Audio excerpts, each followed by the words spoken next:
वक्रतुंड महाकाय सूर्यकोटि संप्रभ निर्विघ्नं कुरु मे देव सर्वकार्येषु सर्वदा। बोलो सूर्य भगवान की जय हो, वासुदेव भगवान की जय हो, पुरुषोत्तम भगवान की जय हो। अब पुरुषोत्तम मास का कथा का अष्टम अध्याय। सूत जी बोले, हे तपोवन, विष्णु और श्री कृष्ण का संवाद सुनकर नारद जी ने पुनः प्रश्न किया, हे प्रभु, लक्ष्मीपति के बैंकुट गमन के पश्चात क्या हुआ, सो मुझे सुनाओ। इस प्रश्न से भगवान बद्रीनाथ प्रसन्न होकर बोले, श्री लक्ष्मीपति ने पुरुषोत्तम मास को अपने बैंकुट में ही निवास दे दिया, तो वह वहाँ का निवासी, स्वर्ग का निवासी और सब मासों का अधिपति होकर सानंद विष्णु के साथ क्रीड़ा करने लगा।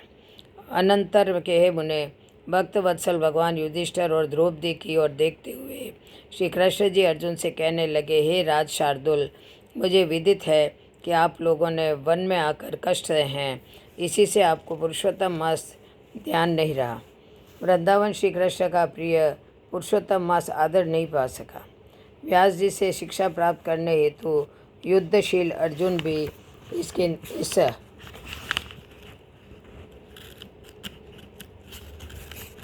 इंद्रलोक पर्वत पर तप करने चले गए। उसके बिछोह से दुखी होकर आप लोगों ने भी अज्ञानता में ही इस पुरुषोत्तम मास का व्यतीत होना नहीं जाना, और यह सब भाग्यवश ही हुआ है। अब मैं आपको दुखों के दूसरे कारण का इतिहास के साथ कहता हूँ, तुम ध्यान लगा कर सुनो। श्री कृष्ण बोले, यह द्रौपदी पूर्व जन्म में एक विद्वान ब्राह्मण की पुत्री थी। समय बीतने पर यह 10वें वर्ष में आई तो इसके नेत्र बड़े सुंदर हो गए और रूप निखर गया। यह चतुर्गुणी और सुंदरी थी, पिता की अति प्यारी थी। पिता ने उसे पुत्र की भांति पाला था और कभी उपेक्षा नहीं की। यह साहित्य, शास्त्र तथा नीति में निपुण हो गई। माता की मृत्यु पहले हो गई थी, इससे उसे पिता ने ही पाला। पड़ोसियों सखियों का सुख देखकर वह भी पुत्र आदि की कामना करने लगे।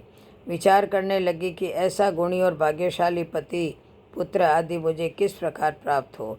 वह सोचती कि अब क्या किया जाए, किस देव की उपासना की जाए, मुनि के समीप जाऊं, कौन सा तीर्थाटन करूं, मेरा भाग्य क्या सोया हुआ है, कोई मुझे पत्नी रूप में अंगीकार नहीं करता।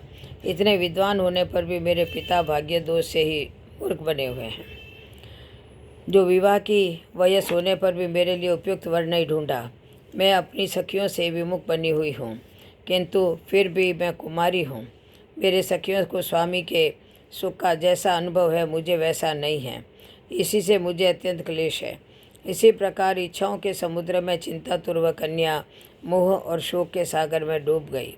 दूसरी ओर वह विद्वान ब्राह्मण कन्यादान हेतु उपयुक्त पात्र की खोज करने में लगा रहा, किंतु उसके योग्य पात्र नहीं मिला और वह निराश हो गया।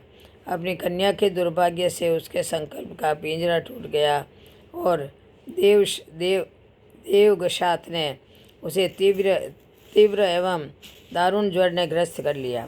उसने अपनी पुत्री को स्मरण किया, किंतु जब तक भयभीत पुत्री उस तक आई कि उसके प्राण निकल गए। वह कन्यादान करने की प्रसन्नता का अनुभव नहीं कर सका। गृहस्थ धर्म में पालन किए गए परिश्रम की चिंताएं एवं संसार के सब वासनाएं छोड़कर हरि के साथ अपने को तन्मय कर देते हैं। इसी तरह निपुण पंडित ने नीलकमल की भांति सुंदर त्रिभंग ललित स्वरूप श्री हरि पुरुषोत्तम स्वरूप में अपना चित्त लगाकर उन्हें स्मरण किया। हे राजाओं के राजा, हे सखा हे राधा के संग श्रवण करने वाले, प्रचंड भुजाओं से दैत्यों का हनन करने वाले, हे श्री कृष्ण, हे गोविंद, हे मुरारे, राधिकाधिपति, मैं आपकी वंदना करता हूँ। हे नाथ, ऋषिकेश आपकी वंदना करता हूँ, मेरी रक्षा करो। उस मुनि के ऐसे वचनों को सुनकर भगवान के लोक से उनके पार्षद आ पहुँचे और मृतक की आत्मा को लेकर भगवान के चरणारविंदों में प्रस्तुत कर दिया। अपने पिता को मृत पाकर वह कन्या हाहा करके रुदन करने लगी।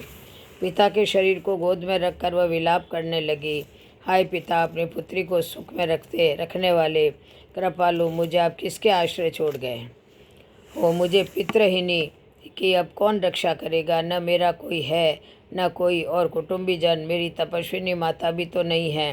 हाय मेरे भोजन वस्त्र की चिंता अब कौन करेगा। हे पुत्री को प्यार करने वाले पिता, तुम बिना विवाह किए हुए मुझे कहाँ छूट गए। ये तपे निधि लौट कर यहाँ आओ। इस प्रकार अश्रु बहाती हुई ब्राह्मण बालिका बारंबार रुदन करती रही। उसका ऐसा करने वाले अन्य ब्राह्मण सोचने लगे कि ऐसे करुण स्वर में कौन रोता है। तो पता लगा ब्राह्मण की पुत्री रोना सुनकर उस वन के में निवास करने वाले ब्राह्मण सोचने लगे ऐसे कौन रोता है। तो पता लगा कि ब्राह्मण की पुत्री रोती है, उसका पिता मृत्यु को प्राप्त हो गया है। तो सब एकत्रित होकर विलाप करते हुए उस ब्राह्मण बालिका के निकट पहुँचे और रुदन करने लगे। अंत में उन्होंने उस बालिका की गोद में मृतक शरीर को उठाया और काष्ठादिक में से चिता बनाकर शिवालय के निकट शमशान में उसकी अंत्येष्टि कर दी। और तदंतर दुखी ब्राह्मण बालिका को धीरज बंधाकर सभी अपने अपने स्थानों पर लौट गए। बालिका ने सभी और्ध्व दैहिक विधानों में यथार्थ शक्ति व्यय किया और उसी वन में अपने पिता के बिछोह से दुखी रहने लगी।